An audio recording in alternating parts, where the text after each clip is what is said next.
नमस्कार विद्यार्थी मित्रांनो, सर्वांचं स्वागत आहे या ठिकाणी। तर मागच्या व्हिडिओमध्ये आपण काही क्वेश्चन्स विचारले होते ज्याचे की आन्सर्स कमेंटमध्ये विद्यार्थ्यांनी कळवलेले आहेत। जवळपास 80% विद्यार्थ्यांचं आन्सर बरोबर आलेलं आहे। 20% विद्यार्थी असे ज्यांनी घाई गडबडीमध्ये उत्तर चुकवलं असेल किंवा समजण्यामध्ये थोडीशी त्यांना अडचण झालेली असेल तर व्हिडिओ परत एकदा बघितलात, व्यवस्थित नोट्स लिहून घेतलात तर किंवा क्वेश्चन व्यवस्थित समजलेलं नसेल त्याच्यामुळे उत्तर चुकलेले तर त्याच्याबद्दल काळजी करण्याचं असं कारण नाही। तर आपण काय करू, सुरुवातीला ते विचारलेल्या प्रश्नांच्या अगोदर उत्तर बघून नंतर आपल्या काय लेक्चरला आजच्या सुरुवात करू। तर पहिला प्रश्न विचारला होता की भारतातील सर्वोच्च शिखर कोणतं किंवा जगातील दुसऱ्या क्रमांकाचं सर्वोच्च शिखर कोणतं आहे। तर पहिलं शिखर जे नेपाळमध्ये बघितलं होतं माउंट एव्हरेस्ट, त्याच्यानंतर K2 ज्याला गॉडविन ऑस्टिन म्हणून ओळखतो तर ते आहे भारतातील सर्वोच्च शिखर ज्याची की उंची काय 8611 मीटर एवढं होतं, 8611 मीटर। त्यानंतर दुसरा प्रश्न विचारला होता की भारतातील हिमालयातील सर्वोच्च शिखर कोणतं आहे। फरक लक्षात घ्या, भारतातील सर्वोच्च शिखर K2 आहे, मात्र तो हिमालयाचा भाग नाही, तो ट्रान्स हिमालयाचा भाग आहे। हिमालयापैकी बृहद हिमालयामध्ये असणारं भारतातील सर्वोच्च शिखर हे माउंट एव्हरेस्टच्या नंतर सिक्कीममध्ये असणारं कांचनगंगा हे आहे। हे झालं दुसऱ्या क्वेश्चनचं आन्सर। त्याच्यानंतर तिसरा क्वेश्चन एक विचारला होता आपण की काराकोरम श्रेणीमध्ये स्थित K2 आपण बघितलं, K2चं नाव काय गॉडविन ऑस्टिन, तर K4 या पर्वत शिखराचं नाव काय होतं, तर K4 या पर्वत शिखराचं नाव आहे कैसरभ्रूम। हे दोनच महत्त्वाची शिखरं विचारली जातील काराकोरम श्रेणीतील असं सांगितलेलं होतं।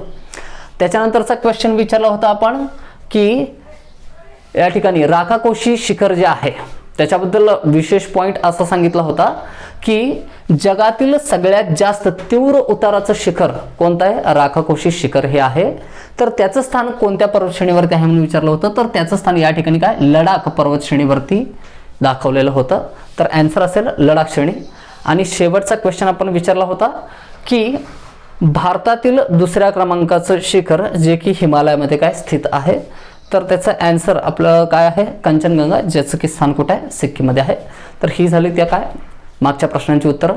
तर आजच्या व्हिडिओ लेक्चरमध्ये आपण बघणार आहोत हिमालयाची सर्व पर्वत शिखरे, सर्व डोंगर, सर्व टेकड्या पूर्वांचल भारतामधील असतील, संपूर्ण हिमालयामध्ये असतील, ट्रान्स हिमालय, हे संपूर्ण बघितल्याच्यानंतर शेवटचा घटक शिल्लक राहिलेला आहे भारतीय हिमालयातील महत्त्वाची या ठिकाणी हिमनद्या आणि हिमालयीन खिंडी यांचा अभ्यास करायचा आहे। हिमालयीन खिंडी कशाला म्हणायचं, या ठिकाणी बघा जे अतिउंच असे पर्वतरांग आहेत या पर्वतांच्या दरम्यान एखादा गॅप तयार झालेला असतो जिथून आपल्याला काय हिमालय ओलांडण्यासाठी रस्ता प्राप्त होतो, त्यालाच काय म्हणायचं खिंड म्हणायचं। आता यांची निर्मिती ही असा अंदाज मानला जातो की पूर्ववर्ती नद्यांमुळे तयार झालेला आहे, ज्याला आपण घाट म्हणतो या ठिकाणी। जसं की महाराष्ट्रामध्ये आंबोली घाट आहे, फोंडा घाट आहे, त्याच्यानंतर दिवे घाट आहे, तर त्याच प्रकारचे काय घाट त्यांनाच काय हिमालयामध्ये खिंड असं म्हणतात। तर दोन पर्वतांच्या दरम्यान जो गॅप तयार झालेला असतो ज्याच्यामधून काय रस्ते मार्ग तयार करता येतात किंवा आपल्याला काय हिमालय ओलांडता येतात। जर समजा हिमालयामध्ये काय खिंडीत जर तयार झालेल्या नसत्या तर आपल्याला या ठिकाणी हिमालय ओलांडून जाण्यासाठी शिवालिक असेल, लघु हिमालय असेल किंवा बृहद हिमालय असेल, या सर्व हिमालयांना काय चढून त्यांना ओलांडून पलीकडे जावं लागलं असतं, त्यांच्यावरती काही चढाई करून मग उतरून आपल्याला पलीकडे जावं लागलं असतं। तर या ज्या खिंडी आहेत त्या महत्त्वपूर्ण काय कामगिरी बजावतात की हिमालयाला ओलांडण्यासाठी काय रस्ते या ठिकाणी काय यांच्यामुळे तयार झालेले आहेत। तर त्या खिंडींबद्दल काय अभ्यास करायचा आहे। तर हिमालयातील खिंडी आणि हिमालयातील काय जे हिमनद्या आहेत त्यांच्याबद्दल आपल्याला काय करायचं आहे किंवा ग्लेशियर जे आहेत त्या ग्लेशियरबद्दल बघायचं आहे। तर सगळ्यात अगोदर ग्लेशियरबद्दल बघू, त्यानंतर काय हिमालयन खिंडींबद्दल बघू। तर काराकोरम पर्वत श्रेणीमध्ये स्थित महत्त्वाच्या 4 या ठिकाणी ग्लेशियर किंवा हिमनद्या ज्या आहेत त्या हिमनद्यांबद्दल अगोदर सुद्धा सांगितलेलं होतं ज्यावेळेस काराकोरम आपण बघत होतो। जम्मू काश्मीरमधील महत्त्वाच्या 5 या ठिकाणी काय ग्लेशियर्स हिमनद्या आपण काय दाखवलेल्या आहेत। तर यांची नावं काय काय आहेत या हिमनद्यांची, तर हिमालयामध्ये स्थित असलेली या ज्या हिमनद्या आहेत त्यांची नावं आहेत ससायमी, लिहून घ्यायचं आहे प्रत्येक पॉईंट. इथून जो काही सांगणार आहे मी काय पिरियडचा शेवट होईपर्यंत तो प्रत्येक घटक काय करायचं आहे लिहून घ्यायचा आहे. तर जम्मू काश्मीरमध्ये असलेले काराकोरम पर्वत श्रेणीवरती स्थित असलेले या ठिकाणी 5 महत्त्वपूर्ण ग्लेशियर ज्यांनाच हिमनद्या म्हणतो त्या आहेत ससायमी, सियाचीन, हिस्पर, बाल्टोरो आणि बियाफ. कोणते कोणते कोणते 5 या ठिकाणी हिमनद्या आहेत? ससायमी, सियाचीन, हिस्पर, बियाफो आणि बाल्टोरो. लक्षात राहतील या ठिकाणी जम्मू काश्मीरमधील 5 प्रमुख या ठिकाणी काय या हिमनद्या आहेत. यांच्यापैकी सियाचीन जो की काराकोरम या ठिकाणी खिंडीजवळ आपण दाखवलेला आहे. तर सियाचीन हे जे काय ग्लेशियर आहे ते सर्वात मोठं ग्लेशियर आहे म्हणून काय आपण पॉईंट बघितलेला होता. मागं तुम्हाला कमेंटमध्ये क्वेश्चन सुद्धा काय विचारलेला होता, मी कमेंटमध्ये आन्सर कळव म्हणून की भारतातील सर्वोच्च काय सगळ्यात मोठं ग्लेशियर कोणतं आहे. तर कोणतं आहे भारतातील काय सगळ्यात मोठं ग्लेशियर आहे सियाचीन, ज्याचं की स्थान कुठं आहे काराकोरम या खिंडीजवळ आहे.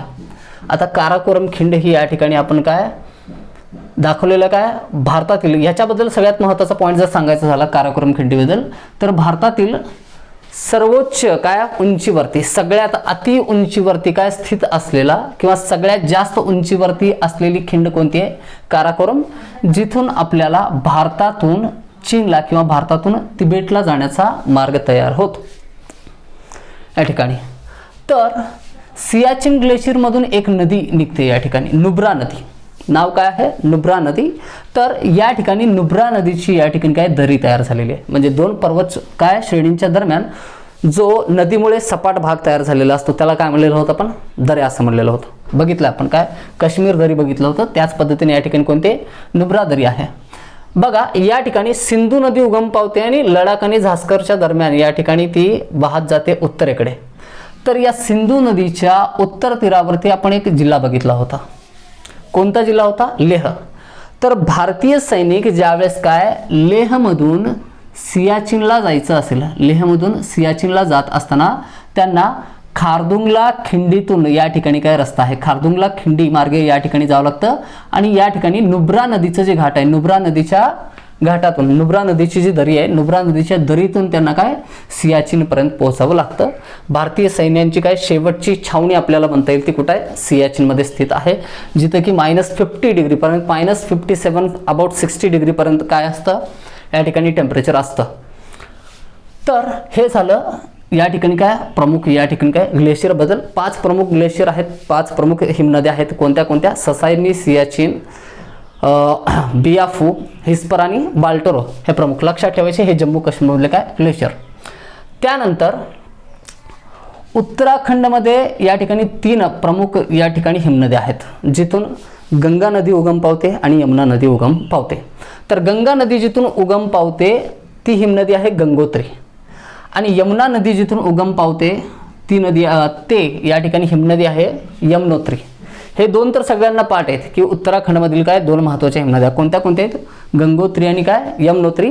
यांच्या व्यतिरिक्त आणखीन एक या ठिकाणी हिमनदी आहे त्याचं नाव लक्षात ठेवायचं सगळ्यांनी. तर आणखीन एक 3री हिमनदी आहे मिलाम. लक्षात ठेवायचं कोणत्या कोणत्या उत्तराखंडमध्ये 3 महत्त्वपूर्ण हिमनद्या आहेत. एक गंगोत्री, दुसरी यमुनोत्री आणि तिसरं मिलाम ही या ठिकाणी हिमनदी उत्तराखंडमध्ये स्थित आहे. प्रश्न विचारला जाईल की खालीलपैकी मिलाम ही हिमनदी असेल गंगोत्री हिमनदी असेल तर ते कोणत्या राज्यामध्ये आहेत. पर्याय असतील जम्मू काश्मीर, हिमाचल प्रदेश, उत्तराखंड आणि सिक्कीम असेल या ठिकाणी. तर त्यापैकी योग्य पर्याय आपल्याला निवडायचा आहे. तर या ग्लेशियरच्या संदर्भात पॉईंट असं लक्षात ठेवायचं की कोणता ग्लेशियर कोणत्या राज्यामध्ये आहे.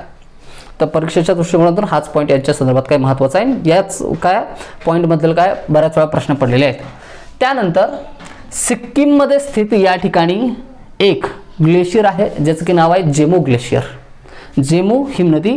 या जेमू हिमनदीमधूनच तिस्ता ही नदी आपण काय तिस्ता नदी बघितलं होतं हिमालयाचं नदींच्या आधारावरती विभाजन बघत असताना बरोबर आहे. तर ही तिस्ता नदी या जेमू ग्लेशियरमधूनच काय उगम पावते आणि त्या ठिकाणी काय दक्षिणेकडे ती काय वाहत या ठिकाणी येते आणि कुणाला ब्रह्मपुत्रेला मिळते हे बघितलेलं होतं. तर तिस्ता नदी कुठं उगम पावते जेमू या ग्लेशियरमधून आणि जेमू या ग्लेशियरचं स्थान कुठं आहे सिक्कीममध्ये आहे. तर पॉईंट क्लिअर आहे. कोणते कोणते बघितले आपण जम्मू काश्मीरमधले 5 महत्त्वपूर्ण काय ग्लेशियर्स, त्यानंतर 3 महत्त्वपूर्ण हिमनद्या उत्तराखंडमधल्या आणि 1 महत्त्वपूर्ण हिमनदी सिक्कीममधली. सिक्कीममध्ये जेमू, उत्तराखंडमध्ये मिलाम, यमुनोत्री आणि गंगोत्री, आणि या ठिकाणी जम्मू काश्मीरमध्ये ससायमी, सियाचिन, हिस्पर, बियाफू आणि बाल्टोरो. हे लक्षात राहील या ठिकाणी सगळ्यांच्या. तर त्यानंतर यांच्या व्यतिरिक्त हे झालं काय या ठिकाणी प्रमुख हिमनद्यांच्या संदर्भात. एवढे पॉईंट लक्षात ठेवायचे आहेत. हिमनद्यांबद्दल प्रश्न यांच्या पलीकडे जाऊन तुम्हाला विचारला जाणार नाही. तर निश्चितपणे एवढं असं प्रिपरेशन आपल्याला काय पुरेसा असेल यांच्या संदर्भात. तर पुढचा पॉईंट बघायचा आपल्याला भारतीय खिंडींच्या संदर्भात. बघा, जे अभेद्य हिमालय आहे, हिमालयाची निर्मिती ज्यावेळेस होत होती, बघा हिमालयाची निर्मिती होण्याच्या अगोदर सुद्धा गोंडवाना लँड आणि अंगारा लँड यांच्यावरून नद्या वाहत होत्या काय तेथीस समुद्राकडे. हिमालयाचं उत्थानाचं कार्य ज्यावेळेस चालू होतं, म्हणजे भारतीय द्वीपकल्प जो आहे तो उत्तर पूर्व दिशेने प्रवाहित असताना गाळाने काय पूर्णपणे भरलेल्या टेथिस समुद्रावरती ज्यावेळेस बल प्रयुक्त केले गेले दोन्ही भूखंडाकडून, तर तो जो गाळाचा प्रदेश होता ज्याचं की रूपांतर खडकामध्ये झालेलं होतं, तर त्याच्यामध्ये दोन्हीकडून दबाव निर्माण होण्याच्या प्रक्रियेतून वलय पडायला सुरुवात झाली आणि हिमालयाची निर्मिती होऊ लागली. आता हिमालयाची निर्मिती होत असताना हिमालयाच्या अगोदरच त्या ठिकाणी काय स्थित असलेले ज्या नद्या होत्या प्रमुख, या नद्यांचं वहन कार्य काय, नद्या वाहतात तेव्हा काय काम करतात, नद्यांचं एकच प्रमुख काम आहे की नद्या वाहत असताना आपल्या मार्गामध्ये जे काय येईल या ठिकाणी काय म्हणजे खडक असेल, पर्वत असेल, डोंगर असेल, या ठिकाणी त्या सगळ्यांचं या ठिकाणी काय करणे एक प्रकारे क्षरण करण्याचं काम करतात. नेहमी नदी आपलं पात्र नेहमी खोलगट बनवत असतं. बघा, पण ही क्रिया आहे करोडो वर्षापूर्वीची, हे लक्षात घ्या. बऱ्याच वर्षांपर्यंत तुम्ही एखादा साधा दोरी जरी आपण लोखंडावरती आहे ना कायम घासत राहिलो तरी त्याच्यावरती आहे ना या ठिकाणी काय म्हणजे लोखंड झिजतं. खेड्यांमधील काही मुलं असतील तर विद्यार्थी त्यांना माहिती असेल की विहिरीवरती ज्यावेळेस काय दोरीनं पाणी शेंदलं जातं, पाणी काढलं जातं, तर तिथं आपण बघतो की ते लोखंडाचे जे रील्स असतात किंवा बेरिंग्स असतात ते पूर्णपणे झिजलेले असतात. त्याच्यावरती कशाचं बल प्रयुक्त असतं, फक्त आणि फक्त दोरीचं. मग या ठिकाणी तर काय हे विशाल अशा नद्या आहेत ज्यांचं काय तीव्र असा वेग असतो. या नद्या वाहत असताना हिमालयाचं उत्थानाचं कार्य तर काय चालू होतं, पण नद्यांचं या ठिकाणी डोंगराला कापण्याचं काम सुद्धा त्या ठिकाणी काय डोंगरांचं या ठिकाणी काय क्षरण करण्याचं काम सुद्धा काय करोडो वर्षांपासून काय चालू होतं. आणि या नद्या नंतर हिमालयाचं संपूर्ण या ठिकाणी काय निर्मिती झाल्याच्या नंतर या नद्यांचं या ठिकाणी काय मार्ग बदलला असेल, म्हणजे हिमालयाचं उत्थान होत राहिलं, नद्यांचं या ठिकाणी काय क्षरणाचं काम काय कंटिन्युअसली करोडो वर्षामध्ये चालू राहिलं, नदीनं नंतर आपला मार्ग बदलला, नदी दुसरीकडून वाहू लागली. पण हा जो गॅप होता त्यालाच आपण काय म्हणून ओळखतो, खिंड म्हणून ओळखतो. दोन विशाल पर्वतांच्या दरम्यान जो प्रवास करण्याला एखादा मार्ग असतो, गॅप असतो, त्याला काय म्हणतो आपण, खिंड असं म्हणतो. याच खिंडांबद्दल माहिती बघायची आहे. तर खिंड म्हणजे काय समजलं असेल या ठिकाणी. तर आपण जम्मू काश्मीरमधले महत्त्वपूर्ण या ठिकाणी 6 खिंड दाखवलेले आहेत. त्यानंतर हिमाचल प्रदेशमधले या ठिकाणी 3 खिंड आहेत, आपण 2 दाखवलेत, तिसरं नाव लिहून देईन मी. उत्तराखंडमधले महत्त्वपूर्ण या ठिकाणी 4 खिंडी दाखवलेले आहेत. सिक्कीममध्ये 2 खिंडी आहेत आणि बाकीचे पूर्वांचलमधले अरुणाचल प्रदेश आणि मणिपूर याच्यामधल्या काही खिंडी आहेत. या सर्वांबद्दल बघायचं आहे आपल्याला. तर जम्मू काश्मीरमधील काराकोरम ही खिंड जी आहे त्या काराकोरम खिंडीबद्दल महत्त्वपूर्ण वैशिष्ट्य असं आहे, काराकोरम खिंड जी आहे ती सर्वोच्च उंचीवरती सर्वात जास्त उंचीवरती स्थित असलेलं एकमेव या ठिकाणी खिंड आहे जी की जम्मू काश्मीरमध्ये आहे. आपण हा जर भाग असा या ठिकाणी काय थोडासा जोडून दाखवला मी अशा पद्धतीने, हा जो भाग आहे तर या रेषेच्या उत्तरेकडील उत्तर बाजूकडील जो भाग आहे जम्मू काश्मीरचा तर त्याला POK म्हणून ओळखतो आपण. काय POK काय म्हणतो त्याला आपण, पाकिस्तान ऑक्युपाईड काश्मीर. जरी तो भारताच्या नकाशामध्ये दाखवला जातो तरी सुद्धा या ठिकाणी राहणारी जनता ही कशी आहे, पाकिस्तानी जनता त्या ठिकाणी राहते. तर पॉईंट असा आहे की काराकोरम खिंडीचा उपयोग चायनाने एक काय रस्ते महामार्ग बनवलेला आहे चायना ते पाकिस्तान, जो की POK मधून होऊन काय जातो. चायनाने एक रस्ता बनवलेला आहे जो की चायनामधून तो रस्ते महामार्ग कुठे जातो पाकिस्तानमध्ये आणि तो भारताच्या POK मधून जातो. हा जो चायना ते पाकिस्तान रस्ते महामार्ग आहे तो काराकोरम खिंडीमधून होऊन जातो. कुठून जातो तो? काराकोरम खिंडीमधून होऊन जातो. हा झाला काय दुसरा महत्त्वपूर्ण काय पॉईंट काराकोरमच्या संदर्भात. काराकोरम खिंड जे आहे ते सियाचीन हिमनदीच्या जवळ स्थित आहे. तिसरा पॉईंट काराकोरमच्या संदर्भात कुठला? काराकोरम हिमनदी जी आहे काराकोरम खिंड जी आहे ती सियाचीन हिमनदीच्या जवळ त्याचं स्थान आहे. भारतातून सुद्धा ज्या व्यक्तींना चीनला प्रवास करायचा असेल किंवा चीनला जायचं असेल ते व्यक्ती या ठिकाणी, आता बाकीच्या व्यक्ती तर जात नाहीत, तर सैनिकांना जर जायचं असेल तर त्यांना काय काराकोरम या खिंडीमधून काय प्रवास करावा लागतो. तर एवढे पॉईंट झाले काय काराकोरम श्रेणीच्या संदर्भात. तर बघा काराकोरमच्या नंतर जम्मू काश्मीरमधील लडाख पर्वत श्रेणीवरती एक खिंड दाखवलेली आहे ज्याचं नाव काय आहे खारदुंगला या ठिकाणी. तर खारदुंगला जी खिंड आहे बघा, खारदुंगला खिंडीच्या दक्षिणेकडे आपण सिंधू नदीच्या काय उत्तर किनाऱ्यावरती दाखवलेला एक जिल्हा होता ज्याचं की नाव काय होतं लेह. भारतीय सैनिकांना ज्यावेळेस लेहमधून सियाचीनला जायचं असतं, लेहमधून सियाचीनला जाण्याचा जो रस्ता आहे तो खारदुंगला खिंडीमधून होऊन जातो किंवा खारदुंगला खिंडीमधून त्यांना प्रवास करावा लागतो. पुढं नुब्रा दरी लागते, नुब्रा दरीतून ते कुठे जातात सियाचीन ग्लेशियरला जातात, कारण सियाचीन ग्लेशियरमधूनच काय नुब्रा नदी काय करते उगम पावते. पण इथं बाकीचे व्यक्ती कुठले काय पर्यटनासाठी वगैरे काय प्रवास करत नाहीत. हा जो भाग आहे अतिशय संवेदनशील प्रदेश असल्यामुळे त्या ठिकाणी सैनिकांचा प्रवासच काय विशेष करून राहतो. तर लेहमधून सियाचीनला जाण्यासाठी भारतीय सैनिक खारदुंगला खिंडीचा वापर करतात किंवा लेह ते सियाचीन या दोन ठिकाणांना जोडणारा खिंड कोणता आहे? खारदुंगला खिंड आहे. तर काराकोरम आणि खारदुंगला झाल्याच्या नंतर दोन महत्त्वपूर्ण या ठिकाणी जम्मू काश्मीरमधील खिंडी आपण कुठे दाखवलेले आहेत या ठिकाणी झास्कर पर्वत श्रेणीवरती दाखवले आहेत. एकूणच झास्कर पर्वत श्रेणीवरती 4 खिंडी आहेत. कोणते कोणते? बर्जिला आणि झोजिला या ठिकाणी दाखवलं, बर्जिला आणि झोजिला, आणि 2 या ठिकाणी बारालापचा आणि शिपकीला. तर प्रश्न असा येऊ शकतो की झास्कर या पर्वत श्रेणीवरती कोणत्या खिंडी आहेत या ठिकाणी.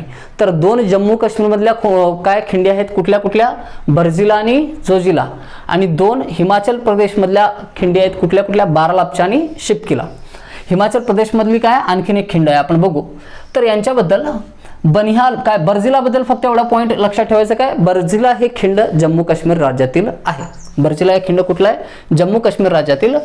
जोजिलाबद्दल बघत असताना बघा आपण पीर पांजाल पर्वत श्रेणीवरती बघा बृहद हिमालयाच्या दक्षिणेला आपण लघु हिमालय दाखवलेले होते वेगवेगळ्या काय तुटक पर्वत श्रेणींच्या काय संदर्भात.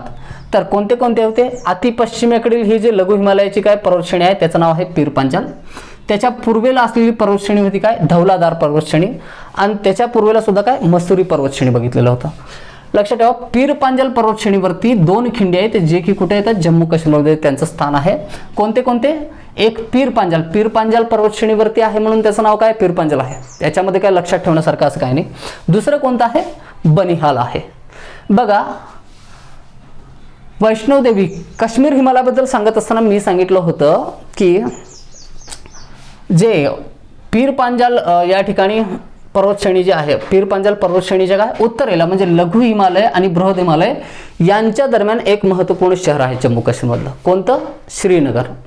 तर श्रीनगर ते लेह जाणारा मार्ग, श्रीनगरवरून लेहला जायचं असेल तर तुम्हाला कोणत्या खिंडीतून प्रवास करावा लागतो? जोजिला खिंडीतून तुम्हाला जाता येतं किंवा श्रीनगर आणि लेह यांना जोडणारा मार्ग जोजिला खिंडीमधून जातो. लक्षात राहील. पुढचा पॉईंट आपण बघितलं होतं जम्मू कुठं होतं? पीर पांजालच्या काय दक्षिण दिशेला, पीर पांजाल पर्वत श्रेणीच्या काय दक्षिणेला जम्मू आहे आणि उत्तरेला श्रीनगर आहे. तर जम्मू ते श्रीनगर यालाच काय जम्मू काश्मीर काय राष्ट्रीय मार्ग असं सुद्धा काय नाव आहे. नाव काय आहे जम्मू ते श्रीनगर यांना जोडणारं जम्मू काश्मीर राष्ट्रीय महामार्ग जे आहे, ज्याचं की नाव काय आहे त्या राष्ट्रीय महामार्गाचं NH-1A राष्ट्रीय महामार्ग काय Jammu and Kashmir national highway असं सुद्धा म्हणता येतं, किंवा जम्मू ते श्रीनगर यांना जोडणारा काय मार्ग किंवा राष्ट्रीय महामार्ग 1A हे जे आहे ते बनिहाल खिंडीतून या ठिकाणी काय जातो. कोणता मार्ग नॅशनल हायवे नंबर 1A राष्ट्रीय महामार्ग 1A किंवा जम्मू काश्मीर राष्ट्रीय महामार्ग किंवा जम्मू ते श्रीनगर या दोन ठिकाणांना जोडणारा जो मार्ग आहे तो कोणत्या खिंडीतून जातो बनिहाल या खिंडीतून जातो. आणि बनिहाल या खिंडीमध्येच काय जवाहर नावाचं या ठिकाणी काय आहे त्या ठिकाणी बोगदा आहे. कोणतं जवाहर नावाचा बोगदा कुठं आहे बनिहाल खिंडीमध्ये. आणि जम्मू ते श्रीनगर जाणारा मार्ग जो आहे तो बनिहाल मधल्या जवाहर बोगद्यातून होऊन या ठिकाणी काय श्रीनगरला हा रस्ता जातो. इथेपर्यंत लक्षात आलं असेल. तर हे सर्व काय प्रमुख या ठिकाणी 1 2 3 4 5 आणि 6 महत्त्वपूर्ण ज्या खिंडी आहेत त्या कोणत्या राज्यातील आहेत जम्मू काश्मीर राज्यातील आहेत. यांच्या व्यतिरिक्त इतर जे आहेत यांचा समावेश या दोन्हींचा समावेश कुठं होतो हिमाचल प्रदेशमध्ये. तर जम्मू काश्मीरमध्ये खिंडी काय खिंड कोणत्या कोणत्या आहेत एक पहिला काराकोरम, दुसरा खारदुंगला, तिसरा बर्झिला, चौथा जोजिला, पाचवा पीरपांजाल आणि 6वा बनिहाल. लक्षात ठेवा या ठिकाणी तर लिहून घ्या. त्यानंतर बघा या ठिकाणी धौलाधार पर्वतश्रेणी जी आहे धौलाधार पर्वतश्रेणीच्या काय दक्षिणेला एक शहर दाखवलेलं आपण त्याचं नाव काय आहे मंडी. कोणतं शहर आहे मंडी. आणि धौलाधार पर्वतश्रेणीवरती एक शहर दाखवलेलं आहे ज्याचं की नाव काय आहे शिमला. दोन महत्त्वपूर्ण काय शहर उत्तरेला कोणतं आहे शिमला शहर आणि दक्षिणेला कोणतं आहे मंडी हे शहर आहे. तर आपल्याला काय हिमाचल प्रदेशमधील या खिंडींच्या बाबतीत बघायचं आहे. प्रश्न जर असा विचारला गेला की हिमाचल प्रदेशमधील खिंडी कोणत्या कोणत्या आहेत तर 3 महत्त्वपूर्ण खिंडी आहेत. आपण 2च दाखवलेले आहेत. परीक्षेच्या दृष्टिकोनातून काय तिसरा दाखवण्याची आवश्यकता नव्हती. तिसऱ्याच्या संदर्भात फक्त एवढं लक्षात ठेवा की तो हिमाचल प्रदेशमधील काय खिंड आहे. तर कोणत्या कोणत्या खिंडीत हिमाचल प्रदेशमध्ये बारालापच्या शिपकिला आणि तिसरा आहे रोहतांग. कोणती खिंड आहे रोहतांग ही खिंड आहे. आपल्याला मंडीवरून जर लेहला जायचं असेल मंडीवरून लेहला जाणारा जो मार्ग आहे रस्ते महामार्ग तो कोणत्या खिंडीतून जातो बारालापच्या या खिंडीमधून जातो. पॉईंट लक्षात येतोय या ठिकाणी मंडीवरून किंवा शिमलावरून दोन्हीही शहराच्या ठिकाणातून जर आपल्याला लेहला जायचं असेल तर आपण काय युजुअली नकाशामध्ये बघितल्यानंतर आपल्याला लक्षात येईल की बारालापच्या या खिंडीमधून काय हा रस्ते महामार्ग जातो. आणि दुसरा पॉईंट मंडी किंवा शिमला इथून जर आपल्याला तिबेटला जायचं असेल किंवा चीनला जायचं असेल या ठिकाणी तर या दोन्ही शहरातून काय जाणारा मार्ग आता मंडीवरून जाणारा मार्ग जो आहे तो मंडीवरून काय डायरेक्टली तुम्ही या काय शिपकिला खिंडीतून तिबेटला जाणार नाही. मंडीतून अगोदर काय शिपकिलाला काय शिमलाला जाल आणि शिमल्यावरून मग रस्ता असेल कुठं शिपकिला खिंडीतून काय तिबेटला जायचा. तर भारताच्या पूर्वेला चायनामध्ये किंवा तिबेटमध्ये जायचं असेल शिमल्यावरून तर तो रस्ता शिपकिला या खिंडीतून जातो. आणि शिपकिला ही जी खिंड आहे सतलज नदी या ठिकाणी मानस सरोवरजवळ काय उगम पावते आणि ही नदी हिमाचल प्रदेशमध्ये काय प्रवास करून या ठिकाणी काय पंजाबमधून काय पाकिस्तानमध्ये जाते. तर पॉईंट लक्षात ठेवायचे शिपकिलाच्या संदर्भात विशेष काय पॉईंट तर शिपकिला या खिंडीच्या जवळूनच काय च्या जवळून म्हणतोय च्या जवळून काय सतलज नदी काय प्रवाहित होते. सतलज नदी कोणत्या खिंडीपासून काय कोणत्या खिंडीच्या जवळून प्रवाहित होते असा जर प्रश्न असेल तर त्याचा आन्सर काय असेल शिपकिला. हे झालं शिपकिलाच्या संदर्भात काय महत्त्वपूर्ण पॉईंट. यांच्या व्यतिरिक्त हे झाले काय हिमाचल प्रदेशमधील काय 2 महत्त्वपूर्ण काय खिंडी. यांच्या व्यतिरिक्त 4 महत्त्वाच्या खिंडी या ठिकाणी काय दाखवलेले आहेत काय उत्तराखंडामधील.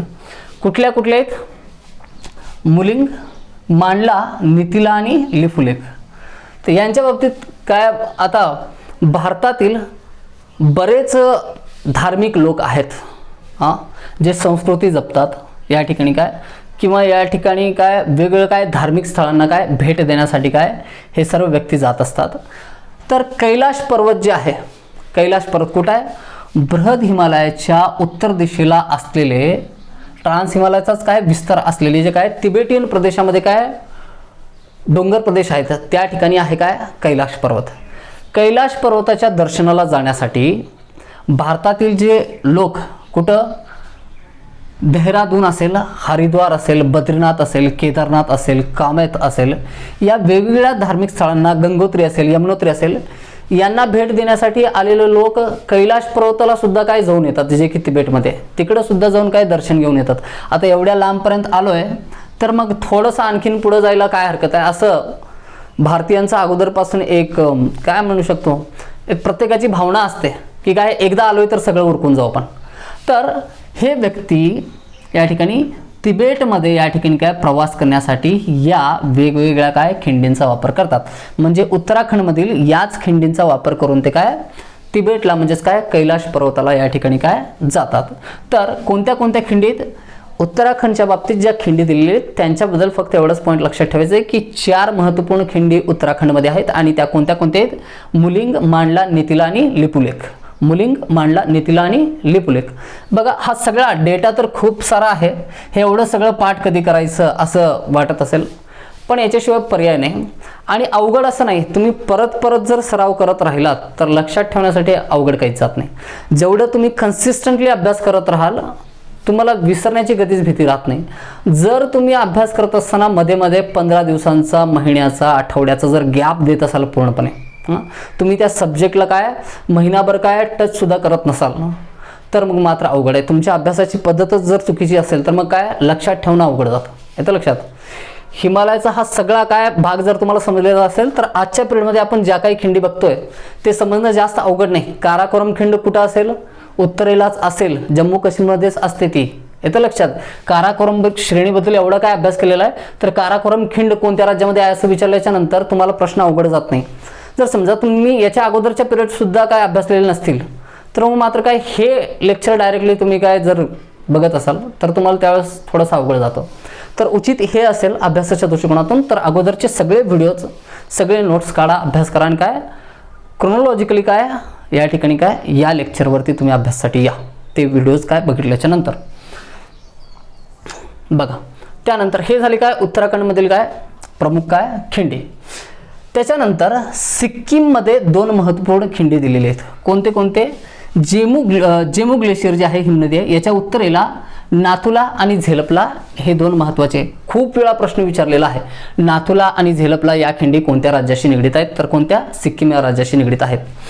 भारतातून म्हणजे सिक्कीममधून तिबेटला जायचं असेल, पश्चिम बंगालमधून तिबेटला जायचं असेल तर या तिस्ता नदीच्या काय खोऱ्यातून आपल्याला काय करावं लागतं, एकतर नाथुला खिंड किंवा झेलपला खिंड, दोन्हीपैकी कोणत्याही एका खिंडीने काय तिबेटला पोहोचता येतं किंवा तिबेटला प्रवास करता येतो. मात्र महत्त्वपूर्ण मुद्दा असा आहे, भारत आणि चीन यांच्या दरम्यान होणारा जो व्यापार आहे, रस्ते महामार्गाने होणारा व्यापार जो आहे तो नाथुला या खिंडीतून काय होतो. पॉईंट काय आहे, भारत आणि चीन यांच्या दरम्यान रस्ते महामार्गाद्वारे होणारा जो व्यापार आहे तो नाथुला या खिंडी मार्गे होतो. तर हा झाला काय सिक्कीममधील काय खिंडींच्या बाबतीत पॉईंट. त्यानंतर या ठिकाणी अरुणाचल जो प्रदेश आहे, अरुणाचल प्रदेशमध्ये या ठिकाणी 3 खिंडी आपण दाखवलेल्या आहेत या ठिकाणी उत्तर दिशेला आणि 3 खिंडी दाखवलेल्या आहेत पूर्व दिशेला. हा संपूर्ण इथून इथपर्यंतचा भाग कोणता आहे, अरुणाचल प्रदेशचा विस्तार आहे. तर 6च्या 6 खिंडी कुठे आहेत अरुणाचल प्रदेशमध्ये. कोणत्या कोणत्या, बुमडीला, यांग्याप, कांगरी करपुला आणि दिफू पांगसाड आणि लिखापाणी, हे 6 खिंडी लक्षात ठेवा. पॉईंट असा ठेवायचा आहे, बुमडीला, यांग्याप आणि कांगरी करपुला ह्या ज्या 3 खिंडी अरुणाचल प्रदेशमधील आहेत तर त्या काय तिबेटच्या सीमेवरती असलेल्या 3 खिंडी आहेत. म्हणजे अरुणाचल प्रदेश आणि तिबेट यांच्या सीमेवरती किंवा अरुणाचल प्रदेश आणि चीन यांच्या सीमेवरती असलेले काय 3 खिंडी कोणत्या कोणत्या आहेत, बुमडीला, यांग्याप आणि कांगरी करपुला. आणि बाकीच्या ज्या 3 काय खिंडी दिलेल्या आहेत, दिफू, पांगसाड आणि लिखापाणी, या भारत आणि म्यानमार यांच्या दरम्यान जी सीमारेषा आहे त्या सीमारेषेवरती आहेत. तर एका विद्यार्थ्याला विचारलं होतं की असंच काय वर्गामध्ये ज्यावेळेस काय लेक्चर चालू होता की या ठिकाणी आपण काय सर्व खिंडी दाखवलेल्या आहेत, तर या खिंडी म्हणजे खिंडींची सुद्धा एक निर्मिती प्रक्रिया आहे ना. त्यांना म्हणलं की थोडंसं विचार करण्याचा प्रयत्न करा की या विशाल अशा डोंगरांच्या दरम्यान या खिंडी कशा तयार झालेत, या गॅप कशा तयार झालेत. मग त्याला विचारलं की स्पेसिफिकली की या ठिकाणी तयार झालेली आहे किंवा जम्मू काश्मीरमध्ये तयार झालेली खिंडी कशा तयार झाल्या. तर त्यांनी सांगितलं सर तुम्ही असं केलात आणि ते तयार झालं. तर बघा पॉईंट असं सांगायचं आहे, सांगायचा मुद्दा असा आहे की या ठिकाणी विचार करायचा आहे जिओग्राफीमध्ये. या ठिकाणी जेवढं काही तुम्ही नॉलेज अक्वायर केलेलं आहे त्याचं ॲप्लिकेशन करून थोडीशी कल्पना करायची आहे. जर तुम्हाला पर्वत, पठार, डोंगर, नद्या यांची जर कल्पना करता येत नसेल तर मग भूगोल समजायला खूप अवघड जातो. प्रत्यक्षदर्शी आपण अभ्यास करू शकत नाही. म्हणजे हिमालयाचा अभ्यास करायचा आहे तर चला तर मग काय करायचं, जम्मू काश्मीरची टूर काढायचं आणि मग हिमालयाचा अभ्यास करायचा, असं कधीही शक्य नाही. दरवेळेस मी विद्यार्थ्यांना सांगत असतो की मूवीज जे असतात वेगवेगळ्या काय प्रदेशांमध्ये शूटिंग चालू असते. कधी पर्वत शिखरांवरती होतं, कधी अजस्त्र कडेवरती होतं, कधी एखाद्या नदीच्या किनाऱ्यावरती होतं, एखाद्या ब्रिजवरती होतं, एखादं बेट असतं त्या बेटावरती शूटिंग झालेली असते या ठिकाणी. तर अनुभव घेण्याचं काय सगळ्यात चांगलं साधन फिल्म्स आहेत. आता विद्यार्थी फिल्म्समध्ये कोणत्या गोष्टीवरती जास्त भर देतात आणि काय बघतात हे माहिती नाही, पण सर्रासपणे मी विद्यार्थ्यांना सांगत असतो की या पिक्चरमधला हा सीन तुम्ही बघा, त्या ठिकाणी तुम्हाला काय जिओग्राफीतला हा घटक दिसेल. जर तुम्हाला काय कांचनगंगा पर्वत बघायचं असेल तर हा मूवी बघा, त्याच्यामध्ये आहे. जर तुम्हाला सियाचीन बघायचं असेल तर तुम्ही LOC बघा, त्याच्यामध्ये सियाचीन दाखवलेलं आहे. तिथली परिस्थिती कशी असते, घाट कसे असतात, दऱ्या कशा असतात ते दाखवलेलं आहे. स्पेसिफिकली सोनमर्ग, गुलमर्ग जर बघायचं असेल जम्मू काश्मीरमधलं तर बरेच असे काय 90च्या पिरियडमधले मूवीज आहेत ज्यांची शूटिंग त्याच सोनमर्ग आणि गुलमर्ग, जे काय डोंगर उतारावरती काय मऊ मखमली असं गवत वाढलेलं असतं खूप उंच असं, त्या गवतांमध्ये शूटिंग झालेले असतात जिथं नायक आणि नायिका डान्स वगैरे करतात. तर हे अनुभव आपल्याला काय घरी बसल्या घेता येतात. आणि यांच्या व्यतिरिक्त तुमची कल्पना शक्ती जेवढी प्रगल्भ असेल, जेवढं जास्त कल्पना तुम्हाला करता येईल तेवढा भूगोल अधिक सोपा बनतो. तर पॉईंट काय सांगतोय की बुमडीला, यांग्याप आणि कांगरीकरपुला या ज्या 3 खिंडी आहेत अरुणाचल प्रदेशमधील खिंडी आहेत आणि त्या अरुणाचल प्रदेश आणि चीन यांच्या दरम्यान आहेत. आणि दिफू, पांगसाड आणि लिखापाणी या ज्या 3 खिंडी आहेत ते भारत आणि म्यानमार यांच्या दरम्यान आहेत. प्रश्न विचारला असा जातो अरुणाचल प्रदेशमधील खिंडी कोणत्या कोणत्या आहेत, तर 6 खिंडी आहेत. बुमडीला, यांग्याप, कांगरीकरपुला, दिफू, पांगसाड आणि लिखापाणी. आणि दुसरा प्रश्न असा येऊ शकतो भारत आणि म्यानमार यांच्यापैकी खालीलपैकी कोणती खिंड नाही. तर ऑप्शन काय काय असतील या ठिकाणी, कांगरीकरपुला असेल, दिफू, पांगसाड आणि लिखापाणी असेल. तर उत्तर काय असेल तुमचं, कांगरीकरपुला, जे की भारत आणि म्यानमारच्या दरम्यान नसून कुठे आहे, भारत आणि चीनच्या दरम्यान आहे. आणि एक सगळ्यात शेवटची खिंड आपल्याला दिलेली आहे मणिपूरमध्ये, ज्याचं की नाव काय आहे, तुजू. खिंडीचं नाव काय आहे, तुजू. फक्त लक्षात ठेवायचं तुजू ही खिंड मणिपूर राज्यामधील खिंड आहे, भारत आणि म्यानमारच्या दरम्यान असलेली. बुमडीला याच्या संदर्भात एक गोष्ट आहे या ठिकाणी, बुमडीलाच्या दक्षिणेला या ठिकाणी अरुणाचल प्रदेशमधील एक प्रदेश आहे. कोणतं, तवांग, ज्याच्यावरती नेहमी असा चायना दावा करतो की अरुणाचल प्रदेशमधील हा तवांग जो आहे, या तवांगमध्ये बुद्धिस्ट लोक खूप राहतात या ठिकाणी. तर हा जो प्रदेश आहे तो चायनाचा प्रदेश आहे असा तो दावा नेहमी करत आलेला आहे. तर चायनाची नेहमी स्ट्रॅटर्जी असं राहिलेली आहे की एक स्टेप काय करायचं आहे, टायमानुसार काय पुढे पुढे सरकत राहायचं. खूप सारं एकदाच मागायचं नाही, ज्याच्यामध्ये खूप काय आक्रोश निर्माण होईल, तणावजन्य परिस्थिती निर्माण होईल. थोडा थोडा भाग जो असतो भारतीय हद्दीतला त्याच्यावरती काय स्वतःचा हक्क दाखवायचा आणि तो मिळवायचा. असं भूतकाळात सुद्धा घडलेलं आहे आणि असं काय परत परत घडत राहतं. रिसेंटली मागच्या वर्षी सुद्धा काय चायनासोबत आपले काय हे चालू होते, त्या कॉन्ट्रोवर्सीज चालू होत्या त्या गोष्टींवरून. काय सीमा विवाद जे आहेत ते अगोदरपासून या ठिकाणी काय ती एक प्रकारची काय इंटरनॅशनल रिलेशन्स मेंटेन करण्यासाठीचे स्ट्रॅटर्जीज असतात. म्हणजे एक प्रकारे काय चायना या ठिकाणी काय पाकिस्तानचं समर्थन करत असताना भारताला या पूर्वांचल भारतामधील प्रदेशाच्या संदर्भात काय नेहमी त्रास देत राहिलेला आहे. तर हे संपूर्ण झाली माहिती या ठिकाणी काय भारतीय या ठिकाणी हिमनद्या, हिमालयीन काय हिमालयीन हिमनद्या, हिमालयातील हिमनद्या.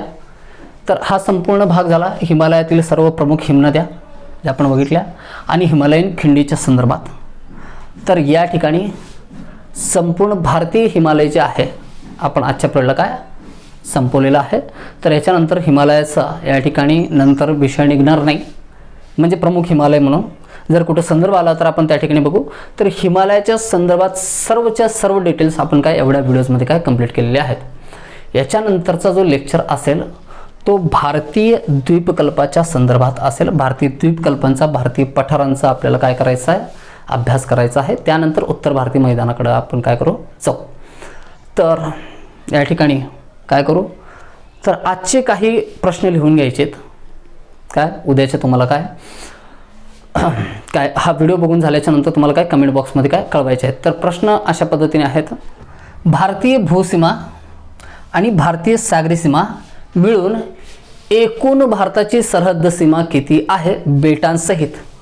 लक्षद्वीप, अंदमान निकोबार आणि मुख्य भूमी या संपूर्ण भारताला लाभलेली एकूण भूसीमा किती किलोमीटर आहे हे कळवायचं आहे.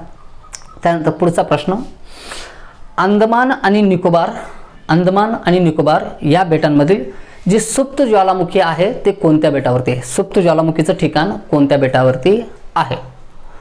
त्यानंतर 10 डिग्री चॅनल जे आहे अंदमान आणि निकोबार यांच्या दरम्यान आपण एक 10 डिग्री चॅनल दाखवलेलं होतं.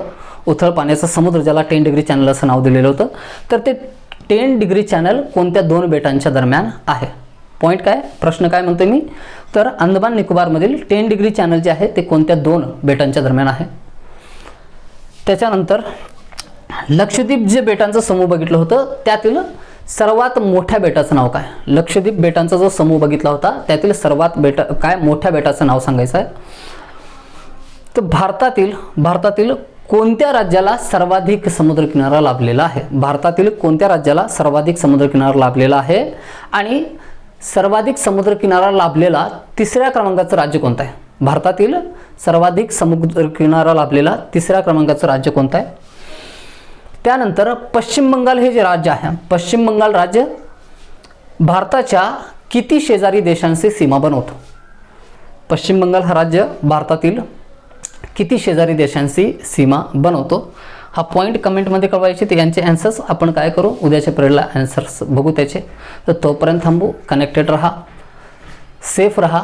आणि सगळ्यांनी एक विनंती आहे सगळ्यांना या ठिकाणी, तर 3 तारखेपासून वॅक्सिनेशन सुरू झालेलं आहे. तर माझं काल झालं त्याच्यामुळं थोडंसं तब्येत खराब चालू होती, त्याच्यामुळे थोडंसं 2-3 दिवसांचा मध्ये गॅप पडला. तर प्रत्येकाने या ठिकाणी रजिस्ट्रेशन करायचं आहे, आपलं स्वतःचं शेड्यूल मिळवायचं आहे. या ठिकाणी ज्या वेळेस डेट अवेलेबल होईल डेट सिलेक्ट करायचा आहे, टाईम सिलेक्ट करायचा आहे. आणि कोणत्याही प्रकारच्या लसींच्या संदर्भात काय अफवा काय लक्षात न घेता पूर्णपणे सेफ आहे. आणि याच्यातून जर बाहेर निघायचं असेल आणि तुम्हाला सेफ राहायचं असेल तर लस घेणं हे काय अत्यंत आवश्यक आहे. थोडासा त्रास होईल पण एका मोठ्या काय त्रासापासून तुम्ही वाचाल एवढं निश्चित आहे त्याच्यामध्ये. तर सगळ्यांनी वॅक्सिनेशन करून घ्यायचं आहे. तर मे बी जे सगळे बघतायत प्रिपरेशन करणारे सगळे आपले विद्यार्थी काय अबो 18+ असतील. तर या ठिकाणी काय तर सेफ राहा, हेल्दी राहा. थँक्यू.